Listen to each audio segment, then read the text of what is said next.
தென்காசி பாராளுமன்ற தொகுதியில் பாரத பிரதமர் நரேந்திர மோடி அவர்களாலும் தமிழ்நாடு முதலமைச்சர்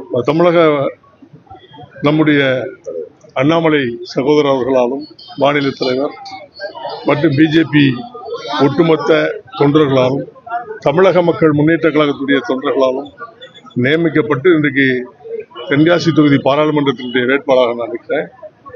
நிச்சயமாக தாமரை மலரும், எதிரிகள் இல்லாதவாறு அனைத்து மக்களும் எனக்கு வாக்களிப்பார்கள் என்று நம்புகிறேன்.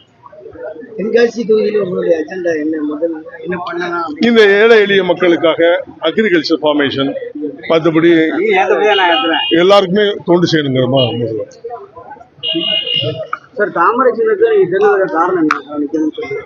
எனக்கு பிடிக்கும். எதுக்கு கேட்டீங்கன்னா என்ன அர்த்தம்? இந்தியாவுடைய நாட்டுடைய பிரதமர் தாமரை தான், வளர்றது தாமரை தான், நீங்களும் தாமரை தான், நானும் தாமரை தான், இங்க மக்களும் தாமரை தான். தாமரை இல்லைன்னா நாடே இல்லை போங்க.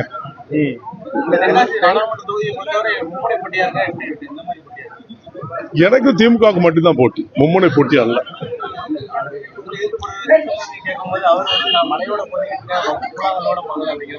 அதை பத்தி பேச விரும்பல.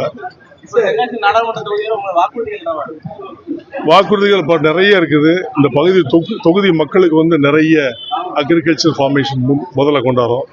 ஐடி விங்கு, ஐடி பார்க் கொண்டாடுறோம். ஐடி பார்க்கு இந்த குற்றாலம் இருக்கு பார்த்தீங்களா, குற்றாலம் உலகத்தரம் வாய்ந்ததாக டூரிஸ்ட் டெவலப்மெண்ட் பிளேஸாக கொண்டு வரணுங்கிற ஆசை ரொம்ப இருக்குது. அது மாதிரி எலுமிச்சம் நிறைய விளையிற இடம், அந்த எலுமிச்சைகளுக்கு ஃபேக்ட்ரிஸ்லாம் வைக்கணும். அதே மாதிரி அதுக்கு கிடங்கு, கூழ் கிடங்கு வைக்கணும். இந்த மாதிரிலாம் இருக்குது. அது மாதிரி நிறைய பூக்கள் விளையிற இடம், அந்த இடம் உங்களுக்கு நல்லா தெரியும். அதனால சென்ட் ஃபேக்ட்ரி கண்டிப்பாக கொண்டு வரணும். அதுக்கு நம்ம எல்லாருமே பாடுபடணுங்கிறது ஒரு ஆசை. மோடியுடைய சாதனை காங்கிரீட் வீடு பார்த்துருப்பீங்க. மோடி சாதனை கிட்டத்தட்ட 56 லட்சம் வீடுகள் கட்டி கொடுத்துருக்காங்க. உங்களுக்கு தெரியும் மோடியின் திட்டத்தில். அவர்களுடைய திட்டத்தை நிறைய சொல்லணும் மக்களுக்கு. அந்த திட்டத்தின் அடிப்படை அதே மாதிரி எல்லாருக்கும் வீட்டுக்கு ஏழை எளிய மக்களுக்கு 5 கிலோ அரிசி கொடுக்குறாங்க. தெரியுமில்ல அவங்களுக்கு எல்லாருக்கும்.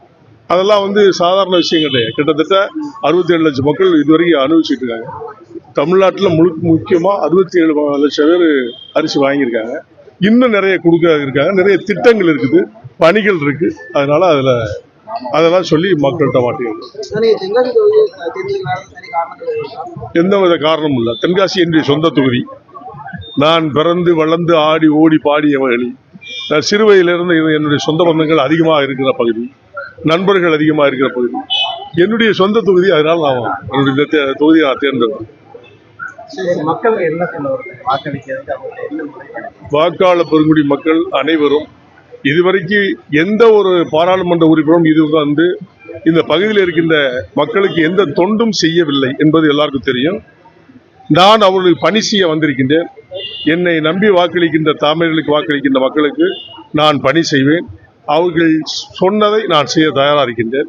அவர்களுக்காக பாராளுமன்றத்திலே எதையும் துணிச்சலாக பேசி பாரத பிரதமர் மோடி அவர்களிடம் பெற்று மக்களுக்காக சேவை செய்வேன். அது அஜெண்டா போட்டிருக்காங்க. யார் யார் வருவாங்க இந்த மாதிரி சொல்லுவாங்க.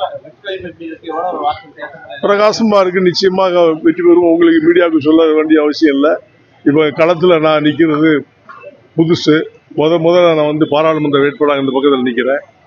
நிறைய வேட்பாளர்கள் நின்று தோந்து போயிட்டாங்க. நிறைய பேர் யாருன்னு உங்களுக்கு தெரியும். அதே மாதிரி எதிர்த்து நின்ன முன்னால் இருந்த திமுக வேட்பாளர்கள்லாம் இதுவரைக்கும் இந்த செவிசாய்த்து கூட அந்த மக்கள் பக்கத்தில் வரவே இல்லைங்கிறது தெரியும். இதெல்லாம் மக்கள்கிட்ட அவங்க எப்படி ஓட்டு கேட்க போறாங்கிறதெல்லாம் நிலைகள்லாம் தெரியும். இதெல்லாம் மாற்றி அமைத்து இந்த மக்களுக்காக தொண்டு செய்வதற்காக நான் வருகை தந்திருக்கேன். நிச்சயமாக தொண்டு செய்வேன். நன்றி.